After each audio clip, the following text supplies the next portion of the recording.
आप सबको जय मसीह की। परमेश्वर आप सबको आशीष दे। खुदावन का धन्यवाद करते हैं प्रभु की हजूरी में इस चैनल के माध्यम से, द हेवनली ग्रेस चर्च, इस यूट्यूब चैनल के माध्यम से हम आपके बीच में परमेश्वर के वचन को लेकर आए हैं, क्योंकि परमेश्वर अपने वचन के द्वारा अपने लोगों को छुटकारा देता है। परमेश्वर अपने वचन के द्वारा आपका मार्गदर्शन करता है। परमेश्वर अपने वचन के द्वारा आपको गाइड करता है, अगर आपका भरोसा अपने परमेश्वर पर है, आपका विश्वास अपने परमेश्वर पर है। हालेलुया। तो आइए हम जानते हैं कि किस तरह से परमेश्वर हमारे जीवन में उन चिंताओं से हमें जयवंत करता है, उन चिंताओं के ऊपर हम जय प्राप्त कर सकते हैं। किस तरह से बाइबल कहती है, पहला पतरस उसका 5 अध्याय और उसके 7 वचन में लिखा है, अपनी सारी चिंताएं उसी पर डाल दो क्योंकि उसको तुम्हारा ध्यान है। हालेलुया। आज परमेश्वर आपसे कह रहा है, उसका वचन आपसे कह रहा है कि अपनी सारी चिंताएं उस पर डाल दो। क्या आज आप चिंता के साथ हैं? क्या आज परेशानी में, आज आप निराशा में हैं? तो आज वचन आपको कह रहा है, प्रभु का वचन आपसे बात कर रहा है कि अपनी सारी चिंताओं को उस परमेश्वर के हाथों में सौंप दीजिए। अपनी परेशानियों को आप प्रभु के हाथ में सौंप दीजिए। बेशक चिंता बड़ी हो सकती है, परेशानियां बड़ी हो सकती है, समस्याएं बड़ी हो सकती है, क्योंकि जब गोलियात इजरायलियों के सामने आया तो उसकी ललकार, उसकी आवाज़ से वो डर गए, उनको बड़ा लगा। गोलियात कैसा लगा? बड़ा लगा, क्योंकि उसकी आवाज़ में इतनी गर्जन थी, उसकी आवाज़ में इतनी ताकत थी, तो उन्होंने सोचा उसके हाथों में कितना बल होगा।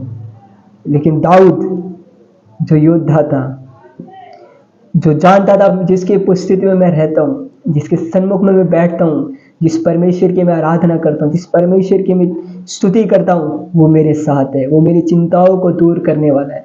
वो मेरी चिंताओं पे, मेरी परेशानियों पे मुझे जयवंत करने वाला परमेश्वर है। उस आवाज़ से वो डरा नहीं, उस गोलियात के कद और काठी से वो डरा नहीं। हालेलुया। क्योंकि इजरायलियों के आगे वो बड़ा तो लग रहा था गोलियात, लेकिन दाऊद के आगे छोटा लग रहा था। क्यों? क्योंकि वो परमेश्वर की उपस्थिति में रहता था, प्रभु से बात करता था, प्रभु की हजूरी में बैठता था, परमेश्वर के वचन का मनन करता था, प्रभु के गीतों को गाकर उसकी महिमा करने वाला व्यक्ति था। अपनी सारी चिंताओं को, अपनी सारी परेशानी को प्रभु के हाथ में सौंपने वाले व्यक्ति, हर एक बात के लिए परमेश्वर से अगुवाई पाने वाला व्यक्ति वो दाऊद। उसने कहा, मैं जाकर उससे युद्ध लड़ूंगा। हालेलुया। जो इजरायली उसको देखकर भाग रहे थे, गोलियात को देखकर भाग रहे थे, दाऊद उसके सामने खड़ा हुआ और परमेश्वर ने दाऊद को गोलियात के ऊपर जयवंत किया। क्यों? क्योंकि वो भरोसा करके गया कि मेरा परमेश्वर मेरे साथ है। मैं सेनाओं के यहोवा के नाम से तेरे पास आता हूँ, उसने गोलियात से कहा, और परमेश्वर ने उसको जयवंत किया। तो जो आपके अंदर है, मेरे अंदर है, वो प्रभु यीशु, वो बड़ा है, वो सामर्थी परमेश्वर है, वो आजाद करने वाला परमेश्वर है, वो छुटकारा देने वाला परमेश्वर है। हालेलुया। आज कैसे भी आप क्यों ना हो, किसी भी चिंताओं में, परेशानी में क्यों ना हो, आज परमेश्वर आपको कह रहा है, जिस तरह से दाऊद ने गोलियात को कुछ भी नहीं समझा। क्यों? उसके अंदर जो यीशु मसीह है, उसके अंदर जो परमेश्वर है, वो बड़ा है। तो आपके अंदर परमेश्वर है। हालेलुया। वो बड़ा है जो आपके अंदर यीशु मसीह है। तो अपनी चिंताओं को, अपनी परेशानियों को आज आप प्रभु के हाथों में सौंपिए, क्योंकि जब आप प्रभु के हाथ में सौंपते हैं तो परमेश्वर की शांति आपके अंदर आएगी। परमेश्वर आपको रास्ता दिखाएगा, परमेश्वर आपको गाइड करेगा, और उसका वचन आपको उन बातों पे, उन चीज़ों पे जयवंत करेगा, अगर आप प्रभु पे भरोसा करके चलेंगे और बोलेंगे, प्रभु आज इस समस्या को, अपने भविष्य की चिंताएं क्या करती है, इंसान को अंदर ही अंदर खा जाती है, इंसान को अंदर से बिल्कुल खाली कर देती है।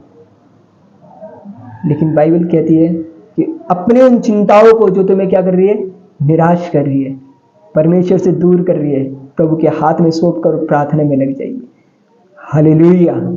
जय आपकी है मेरे लोगों। परमेश्वर आपको जयवंत करेगा। और बोलिए अपने जीवन में कि ये चिंता बड़ी नहीं है, मेरा परमेश्वर बड़ा है। अपने भविष्य के लिए चिंता मत कीजिए। शायद आज आपके पास कुछ ना हो, शायद आपके पास पहले था और अब ना हो, बिल्कुल चिंता मत कीजिए, परमेश्वर सब कुछ आपको देगा। हालेलुया। क्योंकि दाऊद जो अपनी जर्नी पूरी कर रहा था राजा बनने तक की, वो पहले जंगलों में था, कुछ भी नहीं था उसके पास, लेकिन परमेश्वर ने उसको ऊंचा किया, उसको उठाया, उसको खड़ा किया। क्यों? अपनी चिंताओं को उसने प्रभु के हाथ में सौंप कर चला और केवल उसकी महिमा करता है। तो आप भी अपनी चिंताओं को, अपनी परेशानियों को प्रभु के हाथ में सौंप कर चलिए, बाकी काम परमेश्वर करे। प्रभु आपके साथ है। परमेश्वर आपको आशीष दे, ब्लेस करे इस वचन के अनुसार। परमेश्वर आपके जीवन में काम करे। आप सबको जय मसीह की।